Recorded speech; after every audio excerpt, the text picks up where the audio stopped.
కానీ జగన్మోహన్ రెడ్డి భవిష్యత్తులో 2024 గురించి చరిత్రలో నిలిచిపోయేలాంటి సత్యాలు, ఆయన గ్రాఫ్ అయితే మాత్రం ప్రజల్లో ఏమాత్రం తగ్గలేదు అని దానికి సంబంధించిన సాక్ష్యాలు, ఆధారాలు, సంకేతాలు ఇప్పుడు వైఎస్ఆర్సీపీ బయటపెడుతోంది. ఎందుకంటే చాలామంది 2024 వైఎస్ఆర్సీపీకి జగన్మోహన్ రెడ్డికి చాలా అన్లక్కి, ఒక బ్యాడ్ లక్ ఈ ఇయర్ అని అనుకుంటారు. కానీ వైసీపీ చెబుతున్నదో లేదంటే జగన్మోహన్ రెడ్డి గారు చెబుతున్నదో ఆ లెక్కలు చూస్తే కనుక ఒక రకంగా అంటే గెలిపోవటం అనేది పక్కన పెట్టేయాలి కంప్లీట్గా. రాజకీయాల్లో గెలిపోవటంలు అనేది చాలా సహజం.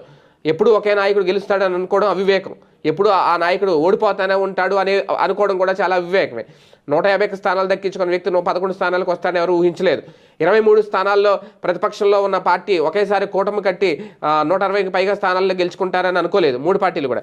సో ఇటువంటి నేపథ్యంలో కాకపోతే ఇక్కడ ఆశ్చర్యం ఉన్న నిజం ఏంటి అంటే 2 లక్షల వేల కోట్ల రూపాయలు పైగానే తాను ప్రజలకు పంచాను అని చెప్పుకొస్తున్నారు.